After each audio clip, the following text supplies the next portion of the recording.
அதாவது இந்த உடம்பு என்பது வந்து பாத்தீங்கன்னா வியக்தம். இத வந்து சாக்காரம். உடம்பு அப்படின்னாலே வியக்தம். சாக்காரம் அப்படின்னாலே உடம்பு.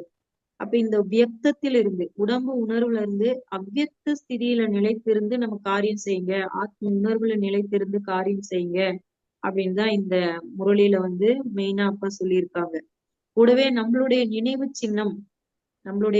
சின்னம் பக்தர்கள் எவ்வாறெல்லாம் பூஜிக்கின்றார்களோ அதை வந்து நாம நிலையா வச்சுக்கிறதுக்கு என்ன விதி அப்படின்னு தான் இன்னைக்கு இந்த முரளியில நம்ம பாக்குறோம். அதாவது நம்மளுடைய நினைவு சின்னத்தை நிலையாக வைத்திருப்பதற்கான விதி 25/1/1970 சொன்ன அவ்வியக்த முரளி. அவ்வியக்த ஸ்திதி தான் முக்கிய பாடம். சரிங்களா? அவ்வியக்த ஸ்திதி தான் நம்மளுடைய முக்கிய பாடம் ஆகும். வியக்தத்தில் இருந்து காரியம் செய்தாலும் அவ்வியக்த நிலையில் இருக்க வேண்டும். இந்த பாடத்தில் தான் நாம் பாஸ் ஆக வேண்டும். தன்னுடைய புத்தியின் பாதையை தெளிவாக வைத்துக் கொள்ள வேண்டும். எப்பொழுது பாதை தெளிவாக இருக்கிறதோ அப்பொழுது விரைவாக ஓடிச் சென்று குறிக்கோளை அடைய முடிகிறது. முயற்சியின் பாதையில் ஏதேனும் தடை ஏற்பட்டால் அதை நீக்கி பாதையை கிளியர் செய்ய வேண்டும். இந்த சாதனை தான் அவ்வியக்த நிலையின் பிராப்தி ஆகும். அவ்வியக்த நிலையில இருக்கோம் அப்படின்னா நம்ம போகக்கூடிய பாதையில ஏதாவது தடை வந்தா கூட அதை நாம வந்து கிளியர் பண்ணிடணும். அதுதான் அவ்வியக்த நிலையில இருப்பதற்குரிய பிராப்தி. மதுபனிற்கு வந்து ஏதாவது விசேஷ குணத்தை எல்லோருக்கும் கொடுக்க வேண்டும். இதுதான் நினைவு சின்னமாகும். மதுபனுக்கு வந்திருக்கோம் அப்படின்னா எல்லாருக்கும் நம்ம வந்து ஏதாவது ஒரு விசேஷ குணத்தை கொடுக்கணும். ஆனால் அது ஜடமான நினைவு சின்னம் இல்லைங்களா? உலகத்துல இருக்கிறது கோவில்கள்ல பூஜை பண்ணக்கூடிய சிலை ஜடமாக இருக்கு. ஆனா மதுபனுக்கு வந்து நாம் மற்றவர்களுக்கு குணத்தை கொடுப்பதுதான் சைத்தன்ய நினைவு சின்னம். ஆனால் தன்னுடைய குணத்தை நினைவுபடுத்துவதால் தான் சைத்தன்ய நினைவு சின்னம். எப்பொழுதும் நினைவு இருந்து கொண்டே இருக்கட்டும். எப்பொழுதும் எங்கே சென்றாலும் இந்த லட்சியம் இருக்கணும். எங்கே சென்றாலும் அங்கே நினைவு சின்னத்தை நிலையாக வைக்க வேண்டும். அதாவது சிநேகத்தை தனக்குள் நிரப்பிக் கொண்டு போவே ஆனால் அந்த அன்பு கல்லையும் தண்ணீர் ஆக்கிவிடும். உலகத்துல இருக்கிறது ஜடமான சிலை நினைவார்த்தம். ஆனா நாம சைத்தன்யமா ஏதாவது ஒரு குணத்தை கொடுக்கணும். அதாவது சிநேகத்தை நிரப்பி யாருக்காவது சந்திக்கிறோம்னா அவங்களுக்கு கொடுக்கணும். நமக்குள்ள சிநேகம் நிரம்பி இருக்கு என்றால் அது கல்லையும் கரைத்து விடும். இந்த ஆன்மீக அன்பின் பரிசை உடன் எடுத்து போக வேண்டும். இதனால் யாரிடத்திலும் வெற்றி பெற முடியும். சமயம் நிறைய புரிய வைக்கிறதா அல்லது குறைவாக புரிய வைக்கிறதா? இப்பொழுது காலம் நமக்கு அதிகம் புரிய வைத்துக் கொண்டிருக்கிறது இல்லைங்களா? இல்ல குறைவாக தான் புரிய வைக்குதா அப்படின்னு அப்பா கேட்கிறாரு.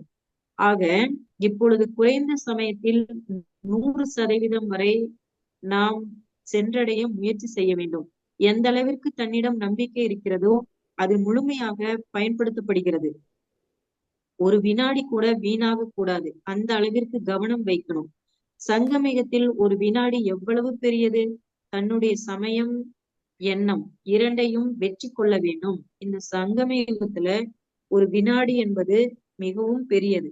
அந்த நேரத்திலேயே நம்மளுடைய எண்ணத்தையும் நேரத்தையும் வெற்றி அடையணும்.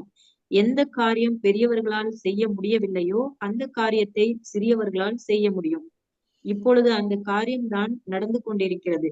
இப்பொழுது வரை ஓடிக்கொண்டிருப்பதும் முடிந்துவிட்டது.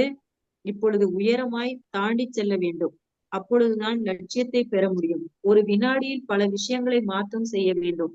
இதுவே உயரம் தாண்டி இறத்தல். அதாவது அந்த அளவு உங்களுக்கு துணிச்சல் இருக்கிறதா என்று தந்தை கேட்கின்றார். பல விஷயங்களை நாம இப்ப மாத்தி அமைச்சாகணும். ஆகவே நம்ம தாண்டிட்டு போகணும். நடந்து போறது ஓடி போறதுக்கெல்லாம் நேரம் இல்லை. தாண்டி போகணும். அதற்கான துணிச்சல் உங்களிடம் இருக்குதா? எதை காதால் கேட்டீர்களோ அதை வாழ்க்கையில் கொண்டு வந்து காண்பிக்கணும். யாரிடத்தில் அன்பு இருக்கிறதோ அவர்களைப் போல ஆகுறாங்க.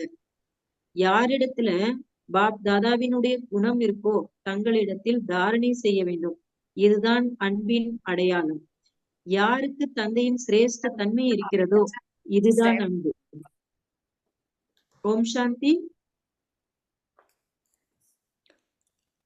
ஓம் சாந்தி கேக்குதுங்களா?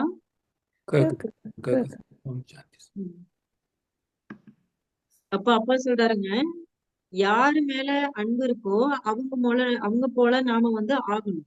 அப்போ பாப்தாதாவினுடைய குணம் என்ன இருக்கோ, பாப்தாதாவை நமக்கு பிடிக்கும் அப்படின்னா அந்த குணத்தை நாம தாரணை பண்ணணும். இதுதான் அன்பின் அடையாளம். யாருக்கு தந்தையின் சிரேஷ்ட தன்மை இருக்கோ இதுதான் அன்பு. ஒரே ஒரு விஷயத்துல கூட குறைவா இருக்கக்கூடாது. எப்பொழுது சர்வ குணம் தன்னிடத்தில் தாரணை ஆகுமோ அப்பொழுது எதிர்காலத்தில் சர்வ குண சம்பன்னம் தேவதா ஆவீங்க. இதுதான் லட்சியமாக இருக்கணும்.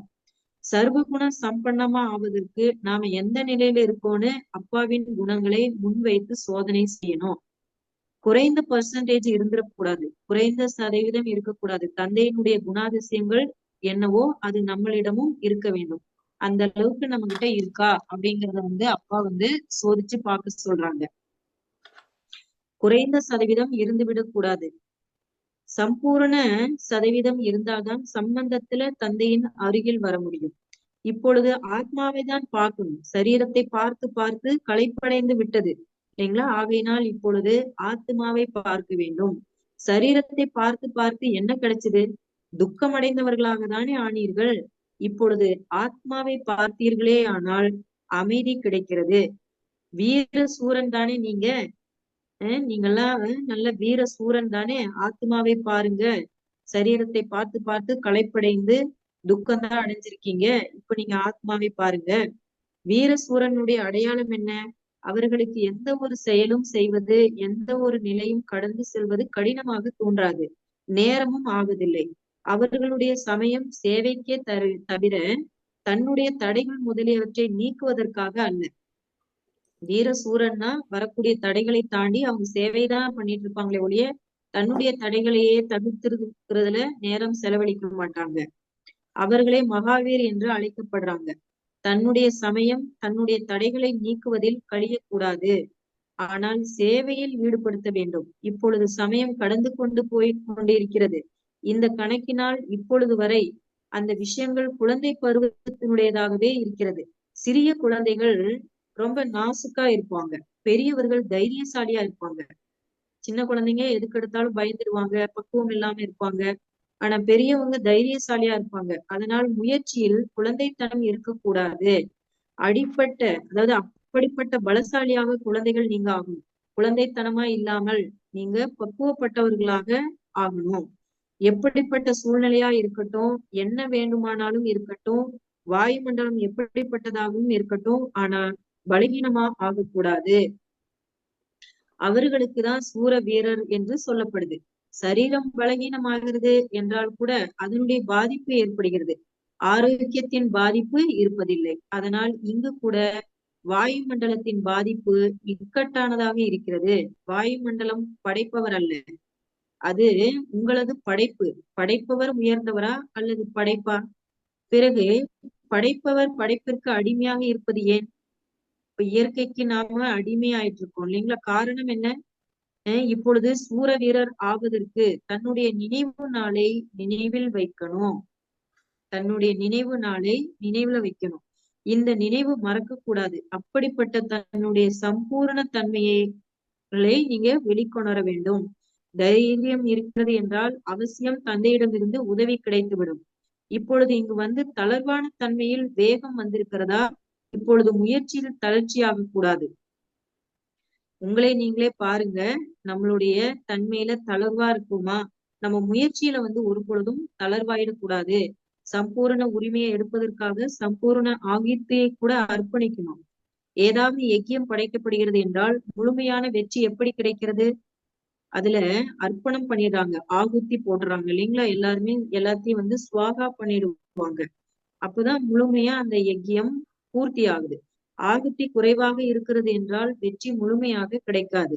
இங்கு கூட ஒவ்வொருவரும் இதை பார்க்கணும். அதாவது நாம முழுமையா அர்ப்பணம் செய்திருக்கின்றோமா என்று தன்னைத்தானே பாருங்கள். சிறிதளவு அர்ப்பணத்தில் குறை இருக்கிறது என்றாலும் சம்பூர்ண வெற்றி கிடைக்காது. எவ்வளவு மற்றும் இவ்வளவு என்பதன் கணக்கு இருக்கு. கணக்கு வைப்பதில் தர்மராஜ் கூட இருக்கிறாரு. அவர்கிட்ட எந்த கணக்கும் இருக்க முடியாது. அதனால் என்னவெல்லாம் அர்ப்பணம் செய்ய வேண்டுமோ அதை முழுமையாக கொடுத்து விடணும். நீங்க எந்த அளவுக்கு முழுமையா எடுக்கணும்னு விரும்புறீங்களோ அந்த அளவுக்கு முழுமையா கொடுக்கணும் அப்படின்றார். முழுமையா கொடுத்தால்தான் முழுமையாக எடுக்க முடியும். எவ்வளவு கொடுப்பீர்களோ அவ்வளவே எடுப்பீர்கள். வெற்றி எதில் இருக்கிறது என்று எப்பொழுது தெரிய வந்து விட்டதோ பிறகு கூட பயன்படுத்த விடவில்லை என்றால் என்னவாகும்? உங்களுக்கு எதுல வெற்றி இருக்கு? முழுமையா அர்ப்பணம் ஆகுறதுலதான் வெற்றி இருக்குன்னு அப்பா சொல்றாரு. அதை தெரிஞ்ச பிறகும் நீங்க அர்ப்பணம் ஆக்கல அப்படின்னா அதுல என்ன பலன் இருக்கு? குறை என்பது இருந்துவிடும். எனவே எங்கேயாவது கொஞ்சமாவது இருந்து விடவில்லையே என்ற கவனம் எப்பொழுதும் வைக்க வேண்டும். மனதில், வார்த்தையில், கர்மத்தில் சிறிதளவு கூட எங்கேயும் இருக்க வேண்டாம். ஏதாவது காரியத்துல கூட இறுதி நாள் என்றால் அந்த நேரத்தில் ஏதாவது இருந்து விடவில்லையே என்று நாலாபுறமும் பார்க்கப்படுகிறது. அப்படியே இப்பொழுது கூட கடைசி நேரம் ஏதாவது சிறிது தங்கிவிட்டது என்றால் அது அப்படியே இருந்துவிடும். பிறகு அதனை ஏற்றுக்கொள்ள முடியாது. இதனை முழுமையான அர்ப்பணம் என்றும் சொல்ல முடியாது. ஆகையால் இந்தளவு கவனம் வைக்க வேண்டும். இப்பொழுது குறைய வைப்பதற்கான நேரம் முடிந்துவிட்டது. இப்பொழுதாவது நேரம் மிக வேகமாக சென்று கொண்டிருக்கிறது. நேரம் வேகமாக சென்று விட்டது. மேலும் தான் தளர்வாக இருந்து விட்டோம் என்றால் பிறகு என்னவாகும்? நேரம் வேகமாக போய்க் கொண்டிருக்கிறது. தான் தளர்வாக இருந்தால் என்னவாகும்? குறிக்கோளை சென்றடைய முடியுமா? பிறகு சத்தியுகத்தின் குறிக்கோளை அடைவதற்கு பதிலா திரேதா யுகத்தில் செல்ல வேண்டியிருக்கும். எப்படி நேரம் வேகமாக ஓடிக்கொண்டிருக்கிறதோ அப்படியே தானும் கூடவே ஓட வேண்டும் என்றால் ஸ்தூலத்தில் கூட ஏதாவது வண்டியை பிடிக்க வேண்டும் என்றால் நேரத்தை பார்க்க வேண்டியிருக்கிறது. இல்லை என்றால் தங்கி விடுகிறார்கள். நேரம் சென்று கொண்டே இருக்கிறது. யாருக்காகவும் நேரத்தை நிறுத்துவதில்லை. இப்பொழுது மெதுவாக செல்லும் நாட்கள் சென்று விட்டன. ஓடக்கூடிய நாட்களும் சென்று விட்டன. இப்பொழுது தாண்டி குதிப்பதற்கான நாள். ஏதாவது விஷயத்தில் குறை அனுபவம் ஆகிறது என்றால் அதனை ஒரு வினாடியில் மாற்றத்தில் கொண்டு வருவது இதற்குதான் தாண்டுவது என்று சொல்லப்படுகிறது. நீங்க ஒரு காரியத்தை செய்யறீங்க, அதுல ஏதாவது தடை வருதுன்னா அது ஒரு வினாடியில அதை மாத்திரணும், அதை தாண்டிடணும். பார்ப்பதற்கு உயர்ந்ததாக வருகிறது. ஆனால் மிகவும் சகஜம். நிச்சயம் மற்றும் தைரியம். நம்பிக்கை உடையவர்களுடைய வெற்றி கல்பத்திற்கு முன்பு கூட ஏற்பட்டிருக்கு. அது இப்பொழுது கூட ஏற்பட்டு கொண்டே இருக்கு. அந்த அளவிற்கு தன்னை உறுதியாக்கி கொள்ள வேண்டும். நம்பிக்கையும் வேண்டும், மேலும் தைரியம் இருக்க வேண்டும். வினாடிக்கு வினாடி மனம், வார்த்தை மற்றும் கர்மத்தை பார்க்க வேண்டும். பாப்தாதாவிற்கு இதை பார்ப்பதில் கடினம் ஏதும் இல்லை. இப்பொழுது பார்ப்பதற்காக எந்த ஆதாரத்தை எடுப்பதற்கான அவசியம் இல்லை. எங்கிருந்தாலும் தந்தையால் பார்க்க முடியும். பழையவர்களை விட புதியவர்களுக்கு இன்னும் அதிகமாகவே ஊக்கம் இருக்கிறது. நாம் செய்தே காட்டுவோம். அப்படிப்பட்ட தீவிரமான மாணவர்கள் கூட இருக்கிறாங்க. புதியவர்கள் தான் அதிசயத்தை செய்ய முடியும். ஏனென்றால் அவர்களுக்கு சமயம் கூட பார்ப்பதற்கு தெளிவாக வந்து கொண்டிருக்கிறது. நேரத்தினுடைய சகயோகம் கூட இருக்கிறது. சூழ்நிலைகளினுடைய சகயோகம் கூட இருக்கிறது. சூழ்நிலைகள் கூட இப்பொழுது தென்பட்டு கொண்டே இருக்கிறது. புருஷார்த்தம் எப்படி செய்ய வேண்டும்? சோதனைகள் ஆரம்பமாகிவிட்டது என்றால் முயற்சி செய்ய முடியாது. பிறகு இறுதி தேர்வு ஆரம்பமாகிவிடும். பரீட்சைக்கு முன்பு வந்து சேர்ந்து விட்டீர்கள். சரியான நேரத்தில் வந்து சேர்ந்து விட்டதை கூட தன்னுடைய சௌபாகியம் என்று புரிந்து கொள்ள வேண்டும். அதாவது தேர்வுக்கு முன்பே நீங்க வந்து சேர்ந்துட்டீங்க. பரீட்சை ஆரம்பமாகி விடுகிறது. பிறகு கேட் மூடப்பட்டு விடும். யார் ஆரம்பத்தில் இருந்தார்களோ அவர்களுக்கு வைராகியம் கொடுக்கப்பட்டு இருந்தது. தற்காலத்தில் சூழ்நிலைகள் தான் வைராக்கியத்தை ஏற்படுத்துகின்றன. ஞானத்தில் நிச்சயம் விதையை உறுதியாக விதையுங்கள் மற்றும் பலன் தயாராகிவிடும். இது அப்படிப்பட்ட விதையாக இருக்கிறது. அதாவது நம்ம சேவை பண்ணுவது கூட நீங்க நம்பிக்கையோடு விதையை விதைச்சிடுங்க, அது தயாராயிடும். மிகவும் விரைவாகவே பலன் கொடுக்க முடிகிறது. விதை சக்திசாலியாக இருக்கிறது. மற்றபடி பாலனை செய்வது உங்களுடைய காரியமாகும். தந்தை சர்வ சக்திவான். மேலும் குழந்தைகளுக்கு எண்ணத்தை நிறுத்தக்கூட சக்தி இல்லையா? தந்தை சிருஷ்டியை மாற்றி விடுகிறார். குழந்தைகள் தன்னை மாற்றிக்கொள்ள முடிவதில்லை. இதை சிந்தனை செய்யுங்கள். தந்தை என்னவாக இருக்கிறார் மற்றும் நான் என்னவாக இருக்கிறேன். அப்பொழுது தன் மீதே தனக்கு வெட்கம் வரும். தன்னுடைய நடத்தையை மாற்றத்தில் கொண்டு வர வேண்டும். வார்த்தைகளினால் இந்த அளவு புரிந்து கொள்வதில்லை. மாற்றத்தை பார்த்துதானே கேட்பாங்க. உங்களை அது போல ஆக்கக்கூடியவர் யாரு? சிலர் மாறி காட்டுறாங்க என்றால் விரும்பாவிட்டால் கூட அவர்களிடம் கேட்பாங்க, என்ன ஆயிற்று, எப்படி செய்தீங்க? அப்பொழுது உங்களுடைய நடத்தையை பார்த்து அவர்கள் கவர்ந்திழுக்கப்படுவாங்க. அப்பொழுது ஒரே ரசனை நிலை உருவாக்குவதற்காக ஒருவரை தவிர மற்ற எதை பார்த்தாலும் கூட பார்க்க கூடாது. நம்மளுடைய நிலை ஒரே சீராக இருக்கணும், ஒருநிலைப்பட்டதாக இருக்கணும்னா தந்தை தவிர வேறு யாரையும் பார்க்க கூடாது. இங்கு எதை பார்க்கிறீர்களோ அதில் எந்த பொருளும் இருக்கக்கூடியதில்லை. கூடவே இருக்கக்கூடியவர் அழியாத தந்தை ஒருவர் மட்டுமே. அந்த ஒருவருடைய நினைவில்தான் அனைத்து பிராப்திகளும் கிடைக்கின்றன. பிற அனைவருடைய நினைவினால் பிராப்தி எதுவும் கிடைப்பதில்லை. அப்படி எனில் எந்த வியாபாரம் சிறந்தது? நீங்க என்ன பண்ணாலும் உங்க கூட எதுவுமே இருக்கிறது இல்லை தந்தையை தவிர. அப்ப எந்த வியாபாரம் செய்வது எளிதாக இருக்கும், சிறந்ததாக இருக்கும்? இந்த அறிவு நமக்கு கிடைத்திருக்கிறது. இந்த மாயா நமக்கு சதா காலத்திற்கு விடை கொடுப்பதற்கான குறைவான நேரம் முகத்தை காட்டுகிறது. இந்த சங்கமயத்துல இது செட்டில்மெண்ட் நேரம் இல்லைங்களா? இப்போ கணக்கு வழக்குகளை நாம முடிக்க வேண்டிய நேரமாகவும் இருக்கு. அந்த கடைசி சமயத்துல மாயையும் தன்னுடைய முகத்தை காட்டும். ஏன்னா முழுமையா நமக்கு விடை கொடுக்க போகுது. அதனால அது காட்டிட்டு இருக்கு, அதனுடைய லீலைகளை காட்டுறது. இப்பொழுது விடை பெற்றுக் கொள்வதற்காக தான் வருது, தோல்வி அடைய வைப்பதற்காக அல்ல. நம்ம கிட்ட இருந்து விடை பெற வருது. நம்மள தோல்வி அடைய வைக்க அல்ல, விடுமுறை எடுப்பதற்காக வருகிறது. ஒருவேளை பயம் வருகிறது என்றால் அந்த பலகீனம் எங்கே செல்லும்? அது விடை பெற்று செல்ல வந்தது கடைசியில தங்கிடும் இல்லைங்களா, நம்ம கிட்ட பயம் இருந்தா. ஆகவே பலவீனத்தினால் பிறகு மாயையோடு சண்டை ஏற்படுது. இப்பொழுது சக்தி கிடைக்கிறது இல்லையா? சர்வசக்திவான் கூடவே சம்பந்தம் இருக்கிறதே என்றால் அவருடைய சக்திக்கு முன்னால் மாயையின் சக்தி என்ன இருக்கிறது? சர்வசக்திவானுடைய குழந்தைகளாக இருக்கின்றோம். இந்த போதையை ஒரு பொழுதும் நாம் மறக்க கூடாது. மறப்பதனால்தான் மாயையுடன் சண்டை ஏற்படுகிறது. மயக்கம் அடைந்து விடக்கூடாது. யார் புத்திசாலியா இருக்கிறார்களோ அவர்கள் சுயநிலையில் இருக்கிறார்கள். தற்காலத்தில் கொள்ளையர்கள் கூட ஏதேதோ பொருட்களில் மயக்கமடைய செய்து அவங்க கொள்ளையடிக்கிறாங்க. இப்பொழுது மாயை கூட அது போல் செய்கிறது. யார் புத்திசாலிகளா இருக்காங்களோ அவர்கள் இது மாயாவினுடைய வழிமுறை என்று உணர்ந்து முதலிலேயே எச்சரிக்கையாக இருந்து விடுகிறார்கள். தன்னுடைய சுய உணர்வை இழப்பதில்லை. இந்த சஞ்சீவினி மூலிகையை எப்பொழுதும் கூடவே வைக்க வேண்டும். அதாவது சர்வசக்திவான் தந்தையை கூடவே வைத்திருக்கணும். ஒரு மாதமானவர்கள் கூட இதில் வந்திருக்காங்க. இது கூட மிகவும் நல்லது. ஒரு வினாடியில் கூட மாற்றம் வர முடியும். நாம் இப்பொழுது வந்திருக்கிறோம், புதியவர்களாக இருக்கிறோம் என்று இது போல் நீங்கள் நினைக்க கூடாது. இது ஒரு வினாடியினுடைய வியாபாரம். ஒரு வினாடியின் பிறப்புரிமையின் அதிகாரத்தை பெற முடியும். ஆகையினால் அப்படிப்பட்ட தீவிர முயற்சி செய்யுங்கள். இந்த யுக்தி கிடைத்திருக்கிறது. எந்த ஒரு விஷயம் முன்னால் வந்தாலும் இது ஒரு வினாடியில் மாறிவிடும் என்ற லட்சியம் இருக்க வேண்டும். முழு கல்பத்திலும் இதே நேரம்தான். இப்பொழுது இல்லை என்றால் எப்பொழுதும் இல்லை என்ற இந்த மந்திரத்தை நினைவில் வைக்க வேண்டும். பழைய சமஸ்காரம் மற்றும் பழைய இயல்புகளை மாற்றிக்கொண்டே ஈஸ்வரனுடைய குழந்தை ஆகிவிட வேண்டும். எந்த விதமான பழைய சமஸ்காரமோ பழைய பழக்க வழக்கங்களோ இருக்கக்கூடாது. உங்களுடைய மாற்றத்தினால் பலர் திருப்தியாக இருப்பாங்க. எப்பொழுது இந்த முயற்சி செய்ய வேண்டும்? நம்முடைய நடத்தை மூலமா யாருக்கும் துக்கம் ஏற்படக்கூடாது. அதாவது எப்பொழுதுமே நாம இந்த ஒரு முயற்சி செய்துகிட்டே இருக்கணும்.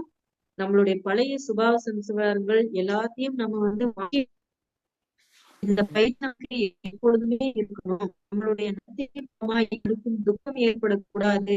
என்னுடைய நடத்தை, எண்ணம், வார்த்தைகள் ஒவ்வொன்றும் சுகத்தை கொடுக்கக்கூடியதாக இருக்க வேண்டும். இதுதான் பிராமண குலத்தின் பழக்கம். விடுபட்டவராகவும் மற்றும் அன்பானவராகவும் இருப்பது இதுவே முயற்சியாகும். மற்றவர்கள் கூட அதுபோல் ஆக்க வேண்டும். ஆகுவது மற்றும் ஆக்குவது இந்த லட்சியம் இருக்க வேண்டும். அதாவது விலகியும் இருக்கணும், அன்பாவும் இருக்கணும். யார் எந்த அளவு அவ்வாறு ஆகுறார்களோ அவ்வாறு பிறரையும் அவ்வளவு ஆக்குவாங்க. தன்னுடைய வாழ்க்கையில் அலௌகிக்க தன்மை தென்படணும். உலகத்தினரிடமிருந்து இப்ப அப்பா சொல்றாருங்க, அதாவது தன்னுடைய வாழ்க்கையில அலௌகிக்க தன்மை இருக்கணும் அப்படின்னு சொல்றாரு. உலகத்துல இருந்து நாம விடுபட்டவரா இருக்கிறோம் அப்படிங்கிற எண்ணம் நமக்கு எப்பொழுதுமே இருக்கணும், நினைவு இருக்கணும். அந்த நினைவு மறந்து போகுது அப்படின்னா புத்தி எங்க இருக்கு? ஒரு புறம் மறக்குறீங்க, மற்றொரு பக்கம் வேற விஷயங்கள் இருக்கு இல்லைங்களா? ஒரு பக்கம் நீங்க மறந்துட்டீங்க, நீங்க அப்பா சொல்றத மறக்குறீங்கனாலே உங்க புத்தி வேற எங்கேயோ நிலைத்து இருக்குதுன்னு அர்த்தம். ஆகவே தடைகளை நீக்குவதற்கான யுக்திகள் ஒருவேளை எப்பொழுதும் நினைவில் இருந்தால் முயற்சியில் தளர்வாக இருக்க மாட்டீங்க. யுக்திகளை மறந்து விடுகிறீர்கள் என்றால் முயற்சி மந்தமாகி விடுகிறது. ஒவ்வொரு விஷயங்களுக்காக எவ்வளவு யுக்திகள் தந்தை கொடுத்திருக்காங்க. பிராப்தி எவ்வளவு பெரியது மற்றும் வழி எவ்வளவு எளிதாக இருக்குது. அநேக பிறவிகள் முயற்சி செய்வதனால் கூட யாரும் இந்த பிராப்தியை அடைய முடியாது. அவர்களும் ஒரு பிறவியில் ஒரு சில மணிகள் மட்டுமே பிராப்தி செய்து கொண்டிருக்கிறார்கள். இந்த அளவு போதை இருக்கிறது இல்லையா? நம்ம இந்த ஒரே ஒரு பிறவியில எப்ப இந்த ஞானம் கேட்டோமோ அப்பொழுதுல இருந்துதான் நம்ம முயற்சி பண்றோம் இல்லைங்களா? 1936ல பகவான் வந்தாரு. ஆனா நாமெல்லாம் எந்தெந்த வருஷத்துல ஞானத்துக்கு வந்திருக்கோம் பாருங்க. அப்ப எவ்வளவு முயற்சி பண்றோம். குறைந்த சமயத்துல முயற்சி பண்ணி பிராப்தியை அதிகமா அடையிறோம். அந்த அளவுக்கு போதை இருக்கிறது இல்லையா? அதாவது ஆசை என்றாலே என்னவென்று தெரியாத அப்படிப்பட்ட நிலையை பிராப்தி செய்வதற்கு அப்பா வழி கொடுத்துட்டு இருக்காரு. ஏன்னா எதுவும் வேணும்னு நீங்க நினைக்கவே தேவையில்லை. அந்த அளவுக்கு உங்களுடைய அனைத்து ஆசைகளும் பூர்த்தி ஆக்கிடுறாரு. அப்படிப்பட்ட உயர்ந்த ஞானம் மற்றும் எவ்வளவு ரொம்ப நுட்பமானது. வாழ்க்கையில இவ்வளவு உயர்ந்த லட்சியம் யாரும் வைக்க முடியாது. நான் தேவதை ஆகிறேன். இதை எப்பொழுதாவது யோசித்தோமா? நாம தான் தேவதையா இருந்தோம். என்ன சிந்தனை முன்பு இருந்தது மற்றும் தற்போது என்ன ஆகிறீர்கள் இல்லைங்களா? நாம தேவதையா இருந்தோம். நாம இப்ப தேவதையா ஆயிட்டு இருக்கோம் அப்படிங்கிறது இந்த ஞானத்திற்கு பிறகுதான் தெரியுது. அதுக்கு முன்னால நமக்கு தெரியுங்களா இதெல்லாம்? ஒவ்வொருத்தரும் பாருங்க, இந்த ஞானத்திற்கு வர்றதுக்கு முன்பு நாம எப்படி இருந்தோம், இப்ப வந்த பின்னால ஒவ்வொருத்தரும் நாம எப்படி இருக்கிறோம். கேட்காமலேயே விலை மதிப்பற்ற ரத்தினங்கள் கிடைத்து விடுகிறது. அப்படி தன்னை பல மடங்கு பாக்கியசாலி என்று நினைக்கிறீங்களா? ஜனாதிபதி போன்றவங்க கூட உங்களுக்கு முன்னால என்ன? ஆக இவ்வளவு உயர்ந்த பார்வை, இவ்வளவு உயர்ந்த சோமா நினைவு இருக்கிறதா? எப்பொழுதும் மறந்துடுறீங்களோ அப்பொழுது நினைவு மற்றும் மறதி என்ற ஏணியில இறங்கி ஏறிட்டு இருக்கீங்க. அழுக்கில் இருந்துதான் கொசுக்கள் போன்றவை உருவாகுது. இதனால் அவைகளை அழிக்க வேண்டியிருக்கு. அப்படியே தன்னுடைய பலகீனங்களால் மாயையினுடைய புழுக்களை பிடித்து விடுகிறீர்கள். பலகீனங்களை வரவே விடவில்லை என்றால் மாயை வருவதில்லை. சர்வசக்திவான் கூட நம்மளுடைய சம்பந்தம் இருக்கிறது என்பதை எப்பொழுதும் நினைவில் வைத்திருக்க வேண்டும். பிறகு இன்னும் ஏன் இந்த பலகீனங்கள்? சர்வசக்திவான் தந்தையினுடைய குழந்தையாய் இருந்தும் கூட மாயையினுடைய சக்தியை அழிக்க முடிவதில்லை.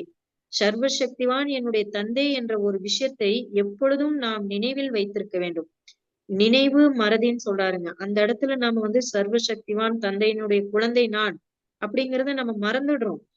அந்த நினைவு இருந்தா மாயை வந்தா எதிர்த்து அத நாம எதிர்கொண்டு வெற்றி அடைவோம். ஆனா அந்த இடத்துல அந்த விஷயங்களை மறந்துடுறோம். நான் சர்வசக்திவான் தந்தையினுடைய குழந்தை என்பது நினைவில்லாம போயிடுது. தன்னுடைய தந்தை, தன்னுடைய வம்சம் இதை நினைவுல வச்சீங்கன்னா மாயை எதுவுமே செய்ய முடியாது. நினைவு சொரூபம் ஆக வேண்டும். இத்தனை ஜென்மம் மறந்த நிலையில் இருந்ததுனாலதான் இப்பவும் அத மறதியா இருக்கிறது உங்களுக்கு பிடிச்சிருக்குதா? எத்தனை ஜென்மம் நம்ம மறந்துட்டதுனால ஏமாற்றத்தை அடைந்து வந்திருக்கிறோம். இப்ப ஒரு ஜென்மமாவது நாம தப்பித்து இருப்பது கஷ்டமா இருக்கா? இல்லைங்களா? இத்தனை பிறவி நாம மறந்துட்டோம். இப்ப இந்த ஒரு பிறவி நாம நினைவில் வைத்ததுனால எவ்வளவு லாபம் அடைய போறோம். அது உங்களுக்கு கஷ்டமா இருக்கா? அடிக்கடி பலகீனமா ஆயிடுறீங்க. சோதனை செய்வதில்லை என்றால் பிறகு உங்களது இயல்பே பலகீனமா ஆயிடுது. நிலையை சோதனை செய்து தன்னை சக்திசாலி ஆக்கி கொள்ளணும். பலகீனத்தை மாற்றி சக்தியை கொண்டு வரணும். யார் இங்கு அமர்ந்திருக்காங்களோ அனைவரும் தன்னை சூரிய வம்சத்தின் நட்சத்திரம் என்று நினைக்கிறீங்களா? சூரிய வம்சத்து நட்சத்திரங்களின் கடமை என்ன? சூரிய வம்சத்த நட்சத்திரங்கள் மாயைக்கு அடிமையாக இருக்க முடியுமா? அனைவரும் மாயாஜித் ஆயிருக்கீங்களா? ஆயிட்டீங்களா அல்லது ஆகணுமா? மாயாவே வென்றவர் என்ற பட்டத்தை நீங்க உணர்றீங்களா? அந்த மாதிரிதான் செய்துட்டு இருக்கீங்களா? கணவன் மனைவியாக வந்தால் கூட ஒருத்தர் மாயாவை வெற்றி அடைஞ்சோன்னு சொல்றாங்க, ஒருத்தர் வெற்றி அடைஞ்சுகிட்டு இருக்கோம்னு சொல்றாங்க. படிப்பு ஒண்ணுதான். கற்பிக்கக்கூடிய தந்தையும் ஒருவர் தான். பிறகு கூட சிலர் வெற்றியாளர் ஆயிடுறாங்க, சிலர் ஆயிட்டே இருக்காங்க. இந்த வித்தியாசம் ஏன்? மற்றும் யார் இப்பொழுது முயற்சி செய்யறாங்களோ அவர்கள் சத்தியவத்தனரா ஆவாங்க. ஆரம்பத்திலிருந்து முழுமையான பயிற்சி இருந்தது என்றால் அந்த பயிற்சி தான் உதவி கொடுக்கும். சில நேரம் நினைவு மற்றும் சில நேரம் மறதி என்ற அப்படிப்பட்ட பயிற்சி இருந்தால் கடைசி நேரத்துல கூட மறதி ஏற்பட முடியும். நீண்ட காலத்தினுடைய சன்ஸ்காரம் எதுவாக இருக்கிறதோ அதுதான் கடைசி நிலையாக இருக்கிறது. லௌகீக முறையில் சரீரத்தை விடுகிறார்கள் என்றால் ஏதாவது சன்ஸ்காரம் திடமாக இருக்கிறது. அதாவது சாப்பிடுறது, குடிக்கிறது, அணியிறது, அந்த மாதிரியான அதாவது இறுதி நேரத்துல ஆத்மா உடலை விட்டு பிரியக்கூடிய சமயத்துல அந்த நினைப்பு வந்துரும் அப்படின்னு சொல்லுவாங்க இல்லைங்களா? சிலர் வந்து சாப்பிடணும், நல்லா சாப்பிடணும். ஒரு மாதாஜி கிட்டத்தட்ட 40 வருஷம் பக்கம் நாலேஜ்ல இருந்திருக்கிறாங்க. கடைசியில சாகும்போது எனக்கு போண்டா வேணும்னு கேட்டாங்க. அது பாத்தீங்கன்னா ஹாஸ்பிட்டல்ல இருக்காங்க. அவங்க சாகுற சமயத்துல. போண்டா வேணும்னா எங்க இருந்து வாங்குறது? கடையில தான் வாங்கி குடுத்துருக்காங்க. அப்ப இந்த ஸ்ரீமத்தை மீறுவதாக ஆயிடுது இல்லைங்களா? அந்த விரதம் வந்து அங்க விடுபட்டு போயிடுச்சு. அந்த மாரி நம்ம சாப்பிடுறது, துணி போடுறது, இல்ல ஏதாவது பொருள் மேல ஆசை இருந்தா, ஆத்மா பிரியும்போது அந்த நினைவு வந்துரும். ஆகையால் இப்பொழுதிலிருந்தே எப்பொழுதும் நினைவுடனுடைய சமஸ்காரத்தை நிரப்பிக் கொள்ளுங்க. அதாவது நாம யார், எப்படிப்பட்ட ஆத்மா, நாம தான் தேவாத்மா. நாம தேவதையா இருந்த ஆத்மா, பகவானுடைய வாரிசு நாம. சர்வ சக்திவான் நம்ம கூடவே இருக்காரு. நம்ம புருஷோத்தம சங்கம யுகத்துல இருக்கோம். இந்த இறுதி நேரத்துல நாம இருந்துட்டு இருக்கோம். நம்ம வெற்றி அடையக்கூடிய ஆத்மா. இப்படி எப்படி பாபா இதெல்லாம் சொல்லிட்டு வந்தாங்களோ, அதெல்லாம் நமக்கு நினைவுல இருக்கணும். அந்த நினைவை வந்து நமக்குள் நிறைஞ்சுக்கணும். அப்பொழுது இறுதியில் வெற்றியாளராகவே இது உதவி செய்யும். மாணவர்கள் நீண்ட காலமா படிப்பை சரியாக படிக்கலைன்னா தேர்வுல சரியா எழுத முடியாது. நீண்ட காலத்திற்கான பயிற்சி வேணும். அதனால இப்பொழுது மறதியினுடைய, அதாவது தோல்வி அடையக்கூடிய சம்ஸ்காரத்தை நீங்க நீக்கிடுங்க. இப்பொழுது அந்த நேரம் சென்று விட்டது. ஏனென்றால் சாக்கார ரூபத்தில் சம்பூர்ண தன்மையின் நிரூபணத்தை பார்த்தீங்க. சாக்காரத்துல பிரம்மா பாபா சம்பூர்ண தன்மை அடைஞ்சிட்டாரு. பிறகு நீங்க எப்பொழுது செய்வீங்க? நேரத்தின் மணி அடிக்கப்பட்டு விட்டது. மணி அடித்த பிறகு கூட முயற்சி செய்வீங்கன்னா என்ன ஆகும்? ஆக முடியுமா? மூன்றாவதுல யார் இருந்துடுறாங்களோ அப்படியே இருந்துடுவாங்க. இந்த அளவு குறைவான நேரம் தான் இருக்கு. பிறகு என்ன செய்யணும்? 3வது மணி அடிக்கிறதுக்குள்ள நம்மளுடைய சுபாவ சம்ஸ்காரத்தை உள்ளடக்க ஆரம்பிப்பீங்கன்னா பின்னால நீங்க இருந்துடுவீங்க. பெட்டி படுக்கை எப்பொழுதும் ரெடியா இருக்கணும் இல்லைங்களா? பெட்டி படுக்கைன்னு என்ன சொல்றாங்க நம்மள? வீணான எண்ணம்ன்ற படுக்கை, பல பிரச்சனைகள் என்கிற பெட்டி. வீணான எண்ணம்ன்ற படுக்கை, பல பிரச்சனைகள் என்கின்ற பெட்டி. இது ரெண்டுமே வந்து மூடிடணும். எப்பொழுது இரண்டையுமே உள்ளடக்கி தயாரா ஆகுறீங்களோ அப்பொழுதுதான் செல்ல முடியும். கொஞ்சம் இருந்துடுது என்றால் புத்தியோகம் அவசியம் அந்த பக்கம் சென்றுடும். பிறகு சவாரி செய்ய முடியாது. அதாவது வெற்றியாளர் ஆக முடியாது. அதனால இப்பொழுது என்ன செய்ய வேண்டியிருக்கும்? எப்பொழுது செய்து விடுவீர்கள்? இந்த எப்பொழுதுன்ற வார்த்தையை நீக்கிடுங்க. இப்பொழுது என்ற வார்த்தையை நீங்க கடைபிடிங்க. எப்பொழுது செய்வீர்கள்? மெதுமெதுவாக செய்வீர்கள். அப்படி சிந்தனை செய்யக்கூடியவர்கள் தூரமாகவே இருந்து விடுவார்கள். அப்படிப்பட்ட நேரம் இப்பொழுது வந்து விட்டது. இதனால் பாப்தாதா கூறிவிடுகிறார், பிறகு யாரும் புகார் கொடுக்க கூடாது. நேரத்தினுடையது கூட ஆதாரமா இருக்கணும். நேரத்தின் ஆதாரத்தில் இருக்கிறீர்கள் என்றால் பிராப்தி எதுவும் இருக்காது. நேரத்திற்கு முன்பே மாறும்போதுதான் செய்திருப்பதற்கு ஏற்ற பலனை உங்களுக்கு கிடைக்கும். யார் செய்வாங்களோ அவங்க அடைவாங்க. நேரத்திற்கு தகுந்தாற் போல செய்தோம் என்றால் அது நேரத்தின் ஆதாரத்தில் ஆயிடுது. தன்னுடைய முயற்சி நீங்க செய்யணும். பாபாவிற்கு குழந்தைங்க மேல அன்பு இருக்கு இல்லைங்களா? அப்பொழுது அன்பினுடைய அடையாளம் அப்பாவுக்கு சமமா சம்பூரணம் ஆகணும். இப்பொழுது சம்பூரண தன்மைக்கான லட்சியம் மட்டுமே வைக்கணும். அப்பொழுது முழுமையான ராஜ்யத்துல வருவீங்க. ஏதாவது குறை இறந்து விட்டது என்றால் சம்பூர்ண ராஜ்யத்தை அடைவதில்லை. எவ்வளவு அதிகமா பிரஜைகளை உருவாக்குவீங்களோ அந்த அளவு தந்தையின் அருகாமையில வருவீங்க. தூரமாய் இருப்பவர்கள் தூரமாகவே பார்ப்பதற்கு வருவாங்க. அருகாமையில் வரக்கூடியவர்கள் ஒவ்வொரு காரியத்திலும் தந்தை கூடவே இருப்பார்கள். இதில் நம்பர் 1 சக்திகளா அல்லது பாண்டவர்களா? மற்றவர்களை முன்னேற்றுவது என்பது கூட தான் முன்னேறுவதாகும். முன்னேற்றக்கூடியவர்கள் பெயர் இருக்கும் இல்லையா? இடையிடையே சோதனை கூட இருக்கணும். ஒவ்வொரு காரியமும் செய்வதற்கு முன்பு மற்றும் பிறகும் சோதனை செய்து கொண்டே இருங்கள்.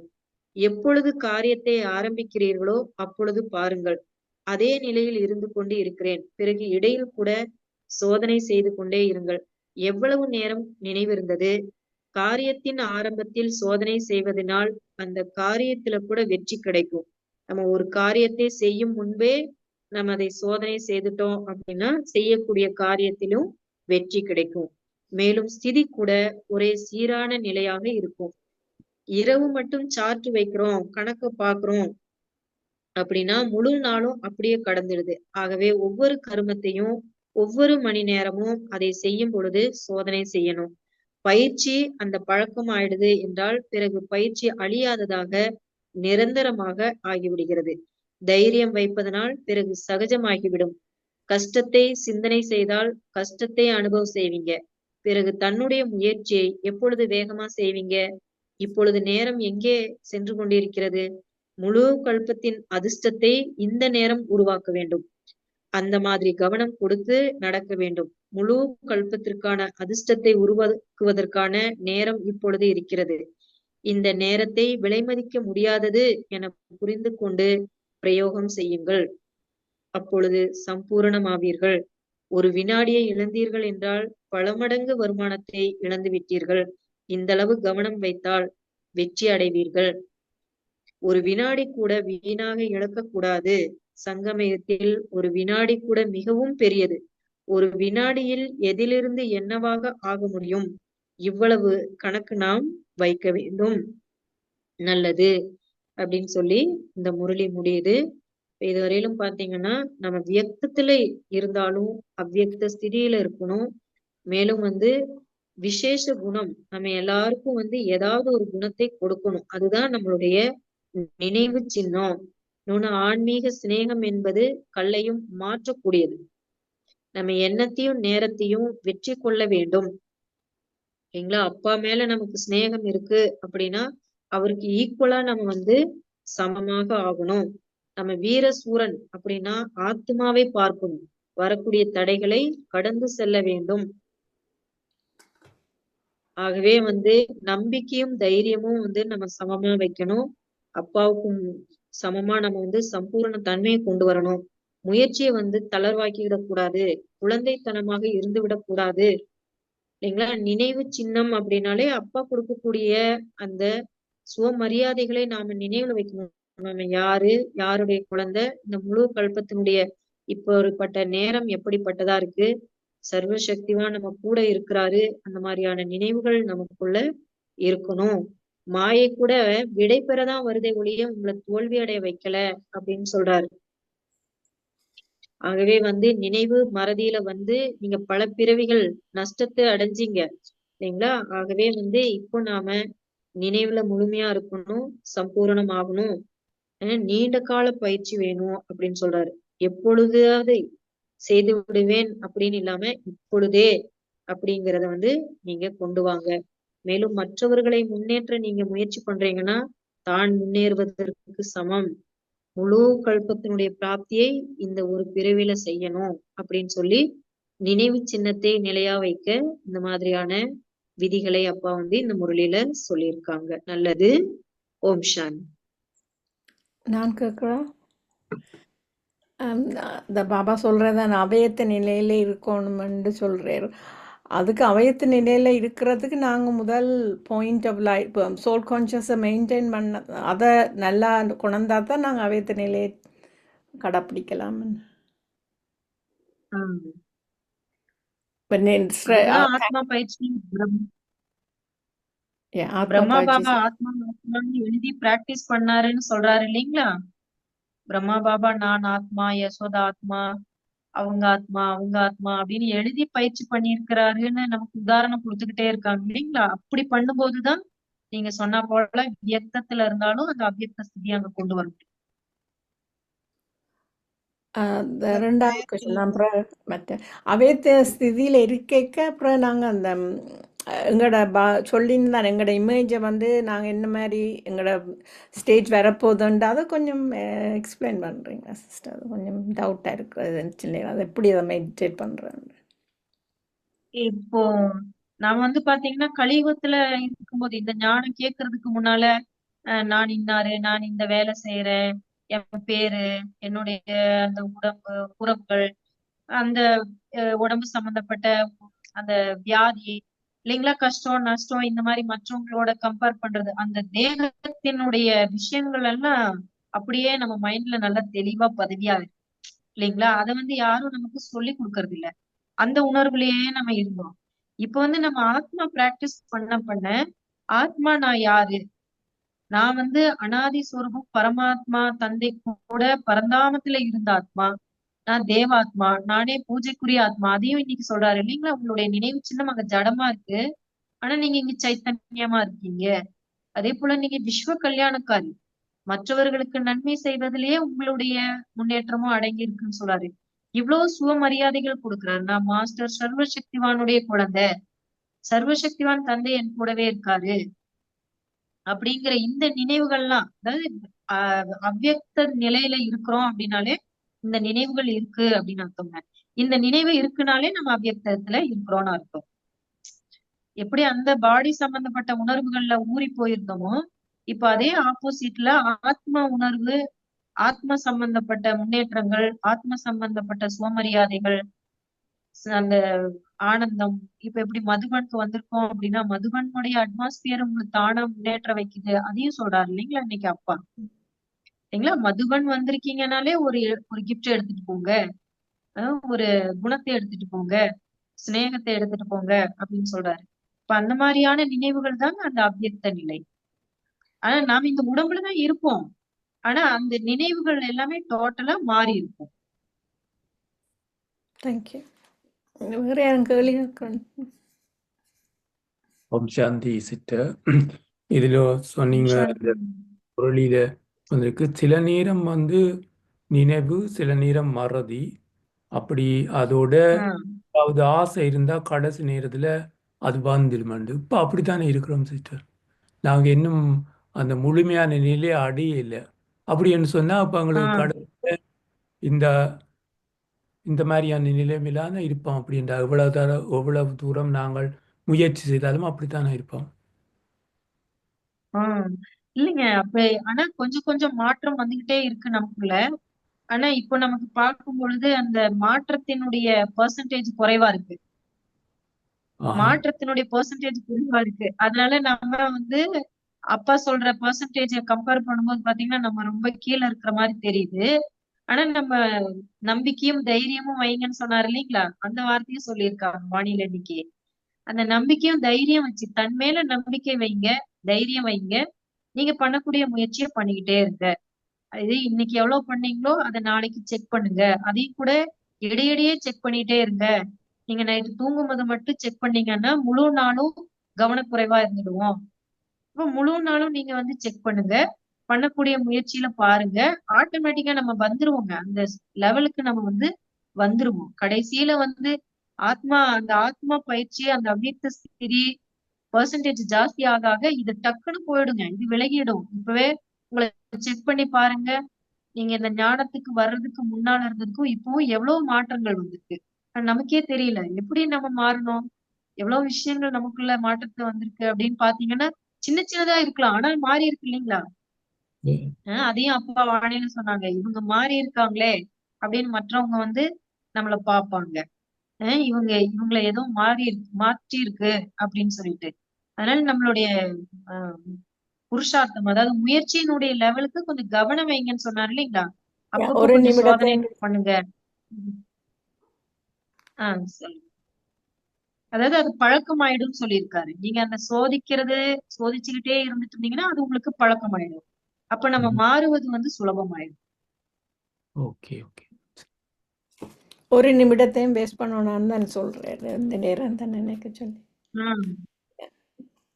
ஆனா சங்கமயுகம்ங்கிறது குறைவான. ஓம் சாந்தி சிஸ்டர். இந்த நினைவுல தான் நீங்க தானே ஒரு செயல் செய்யக்கு முதல் நீங்க உங்களை செக் பண்ணுங்க, நினைவுல இருக்கிறீங்களோன்னு பேருந்து திருப்பியும் செயல் முடியாம செக் பண்ணுங்கன்னு சொல்றீங்க. அப்ப நினைவண்டேக்குள்ள என்னத்தை நினைக்கிறது? இப்ப நாங்க ஞானத்தையும் நினைக்கலாமோ அல்லது என்னத்தை நினைக்கிறது? மெயினா என்னத்தை நினைக்கிறதுன்னு நீங்க சொல்றீங்க? இப்போ உதாரணத்துக்கு சொல்லணும்னா நீங்க சமைக்கிறீங்கன்னு வச்சுக்கலாம்னு வைங்க. சமைக்கிறீங்க இல்ல ஆபீஸ்ல உங்களுடைய ஒர்க்க ஸ்டார்ட் பண்றீங்க அப்படின்னா அந்த இடத்துல என் கூட மாஸ்டர் சர்வசக்திவான் சுயம் பகவான் இருக்காரு.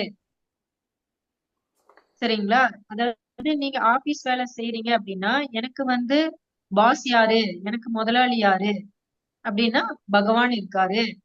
இப்போ அவருடைய அண்டர்ல இருந்துட்டு நான் அந்த வேலையை செய்யறேன். எல்லா வேலையும் ஈஸி ஆகுது. ஏன்னா அவரு வந்து என்னை கண்காணிச்சுக்கிட்டே இருக்காரு. எனக்கு வந்து சக்தியை கொடுத்துக்கிட்டே இருக்காரு அப்படின்னு நீங்க நினைவுல ஸ்டார்ட் பண்றீங்க. ஏன்னா வேலை பிஸியில மறந்துடுவோம். அதனால நம்ம ஸ்டார்ட் பண்ணும்போதே நம்ம அப்பாவை நினைவுல கொண்டு வரணும். அதே போல இப்ப கிச்சன்ல நம்ம சமைக்கிறோம் அப்படின்னு பாத்தீங்கன்னா, நான் சமைக்கிறதுக்கு கிச்சன்ல போயிருக்கேன். எல்லா இதெல்லாம் ரெடி பண்றதுக்கு முன்னாலேயே அப்பாவை நினைச்சு, அப்பாவுடைய பவர்ஃபுல் வைப்ரேஷன் இந்த அறை ஃபுல்லா இருக்கு. இந்த சமையல் அறை ஃபுல்லா இருக்கு. நான் வந்து அப்பாவுடைய நினைவுலயே நான் வந்து சமைக்கிறேன். இடையில இடையிலயே அப்பாவுடைய கவனத்தை கொண்டு வந்துட்டே நான் ஆத்மா அப்பா என் மூலமா செய்ய வச்சிட்டு இருக்காரு. நான் எதுவும் செய்யல. அப்பா என் மூலமா சமைக்கிறாரு. அப்பா என் மூலமா சமைக்கிறாரு. அப்பா என் மூலமா இந்த ஆபீஸ் வேலையை செய்யறாரு. இப்படி நினைவுக்கு வர்றதுதாங்க அந்த நினைவுன்னு சொல்றாரு. ஓம் சாந்தி சிஸ்டர், எனக்கு ஒரு கேள்வி இருக்கு. இப்ப நீங்க சொல்றீங்க, ஓகே, இப்ப நாங்க பௌதிக வாழ்க்கையில நாங்க என் பேர் இது, என் தொழில் இது, அப்படி எண்ணங்களை பற்றியே சிந்திச்சு கொண்டு, குடும்பாக்களை பற்றியே சிந்திச்சு கொண்டு இருந்ததை மாத்தி நெடுக அப்பாவின் ஆன்மாண்ட நினைவுல இருக்கணும். ஆனா அப்படி ஆன்மாண்ட நிலைக்கு இருப்பமண்டு போகைக்க உள்ளுக்கு இதயம் வந்து ஒரு ஏதோ செய்யுது. அப்ப அதால எனக்கு ஏதோ செய்ய இல்லாம இருக்கு. அப்படி அந்த ஆத்ம நினைவுக்கு வந்தோம்னா உள்ளுக்கு அந்த பயத்துல உள்ளுக்கு இதயம் ஏதோ செய்யும். அது மாதிரி வரைக்கும் எனக்கு பயம் வந்து உடனே நான் அதை நிப்பாட்டுறேன். அதால எனக்கு அந்த சரீர உணர்வு இல்ல இருக்கிற நிலைமை வருது. அதே இதுக்கு வந்து அப்பா என்ன சொல்றாருன்னா, நம்ம கர்ம கணக்கு இருக்கு இல்லைங்களா, தந்தைய நினைக்க விடாத அளவுக்கு கூட இந்த கர்ம கணக்கு வந்து நம்மள பழைய கர்ம கணக்கு வந்து தாக்குது, தடைகளை ஏற்படுத்துது. அப்ப அந்த இடத்துல நீங்க வந்து உங்க மனச பயப்படுற மாதிரியான சூழ்நிலை வருது அப்பா நினைவுல இருக்கும்போது அப்படின்னா, நீங்க அதை மாத்தி கொண்டு வந்துருங்க. எப்படின்னா உங்க ஃப்ரெண்டு உங்க கூட இருக்காரு. உங்களுடைய பெஸ்ட் ஃப்ரெண்டு உங்க கூட இருக்காங்க. நீங்க அப்பா வந்து அந்த இடத்துல ஃப்ரெண்டா வச்சிடுங்க. ஜஸ்ட் அவர் அங்க இருக்கிறாரு, அவ்வளவுதான். உங்களுடைய ஃப்ரெண்டா இல்ல உங்களுக்கு யாரு இருந்தா பயம் இல்லாம இருக்குமோ, யாரு இருந்தா சப்போர்ட்டா இருக்கிறதா ஃபீல் பண்ணுவீங்களோ, நீங்க மாதாவா கன்னியான்னு கூட தெரியாது. பௌதிக வாழ்க்கையில யாரு இருந்தாங்களுக்கு பயம் இல்லாம போதோ அது மாதிரி அந்த இதை பாபாவை கொண்டு செய்யணும். ஓகே, நன்றி சிஸ், நன்றி.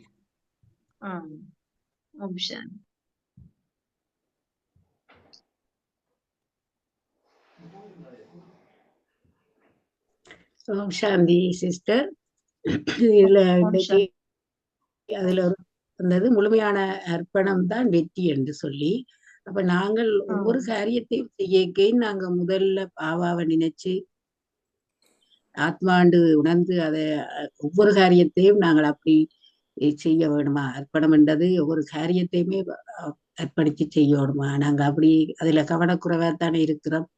இப்ப நீங்க சொன்னீங்க ஒரு செயலை செய்ய முதல் அல்லது நடுவுல இறுதியில அப்படி செய்யணுமோ, இரவுல மட்டும் நாங்கள் கணக்கு சொன்னால் சரியாகாதுன்னு சொன்னீங்க.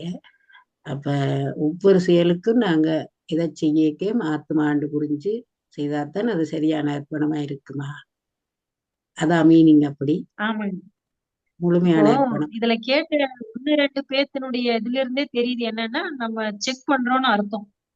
நாம செக் பண்றோம், நம்மளே சோதிக்கிறோம். அதனாலதான் நம்மளுடைய பெர்சன்டேஜ்ல நம்ம குறைவா இருக்கிறோம் அப்படிங்கிற உணர்தல் ஏற்பட்டிருக்கு இல்லைங்களா. நம்ம வந்து நம்மளுடைய முயற்சியில அப்பா சொல்வதற்கு போல் நம்மளுடைய வெற்றி கிடைப்பதில்லை, நம்ம பின்தங்கிதான் இருக்கிறோம் அப்படிங்கிறதே ஒரு உணர்தல் தாங்களே.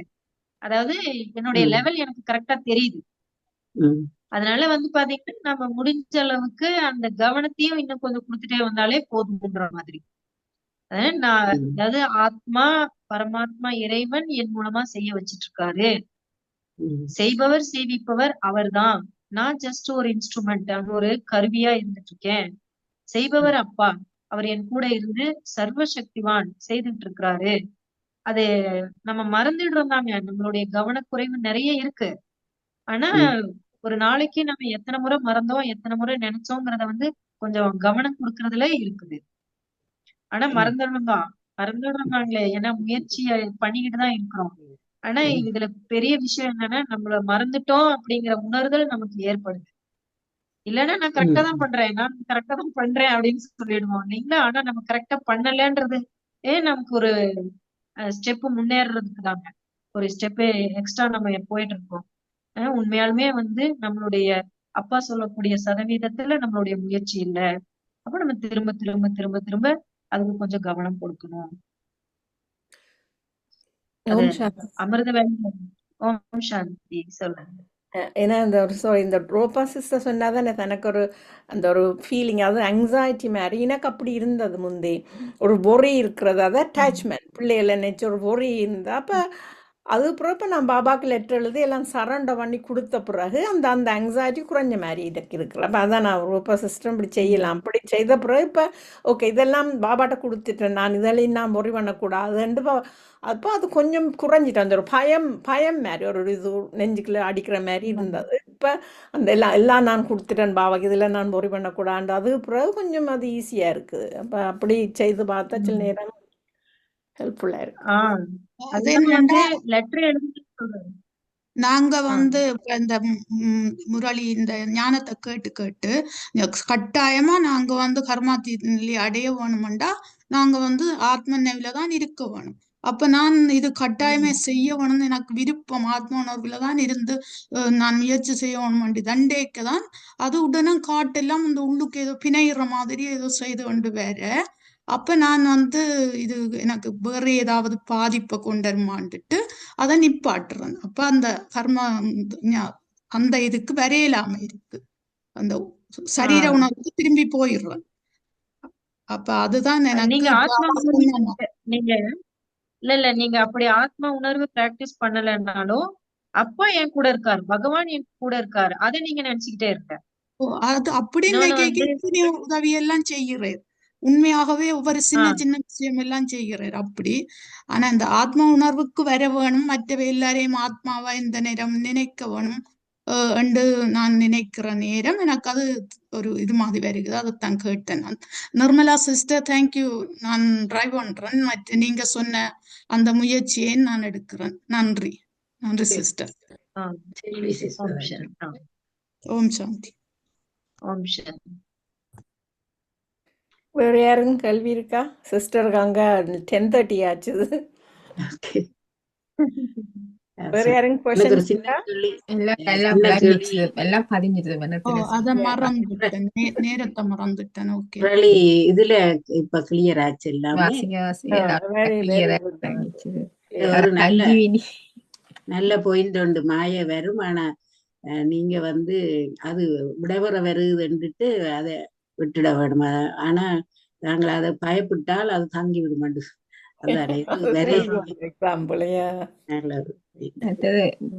மெதுவா கூட தாண்டி பாஞ்சு ஓடுன்னு சொல்றாங்க. அத பாஞ்சு ஓடுவோம்னா என்ன பாஸ்டா முரளிய வாசிக்கணும். பாஸ்டா வெரி பவர்ஃபுல் முரளிஸ், 1970 முரளிஸ், எல்லா முரளியும் பாயிண்ட் தான். வீணான பட்டியே புக்கெல்லாம் வாங்கி தந்திருக்கிறான்.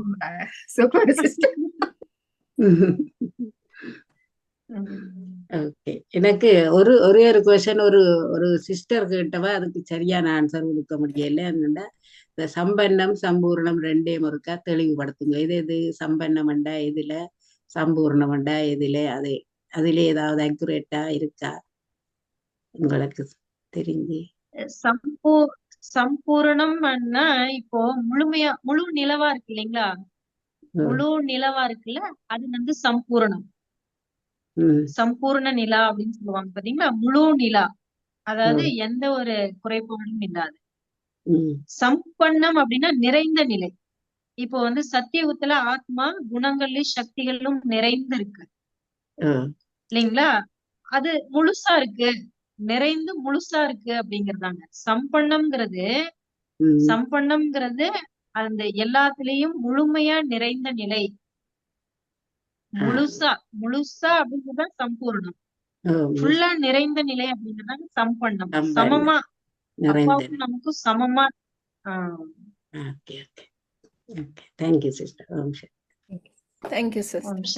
அதாவது முயற்சி பண்ணும்போது கூட பாத்தீங்கன்னா மாயையினுடைய டிஸ்டர்பன்ஸ், நம்ம பழைய சுபாவ சம்ஸ்காரம் கர்ம கணக்கு கூட வந்து தாக்கும், நம்ம முயற்சி பண்ண விடாம தாக்கும். அந்த சமயத்துல நம்மளுடைய முயற்சி எது பண்றோம் அது டிஸ்டர்பன்ஸ் ஆகுதுன்னா அதை மாத்திரணும். மனசு உடைஞ்சு போகாம தன்னம்பிக்கையோட தைரியத்தோட இப்போ ஒரு வழி சரியில்லைன்னு வைங்களேன், நல்ல வழியில போய் அதாவது வேற வழியில போய் அந்த இடத்த போகிறதுக்கு நம்ம முயற்சி பண்றோம் இல்லைங்களா?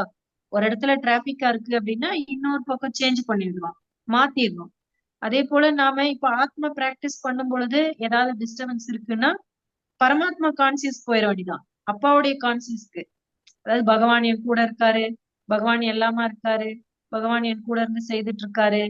அந்த மாதிரி பகவான ஃப்ரெண்டா உங்களுக்கு எப்படி என்ன உறவுல வைக்க, குழந்தையா ஹஸ்பண்டா எப்படியும் அந்த மாதிரி அப்பாவுடைய உறவுகள்ல அந்த மாதிரி இல்ல. அதுவும் இல்லைங்களா சேவையில மும்முரமா போயிடுங்க. அதாவது பகவானுடைய சேவை விஸ்வ கல்யாணக்காரி, நான் உலகத்திற்கு சேவை பண்றேன் அப்படிங்கிற அந்த இதுல. அதாவது இந்த ஞான மார்க்கத்துல வந்து பாத்தீங்கன்னா சிலருக்கு சில விஷயங்கள்ல டிஸ்டர்பன்ஸ் வருது அப்படின்னா அது பழைய கர்ம கணக்கும் இருக்கு.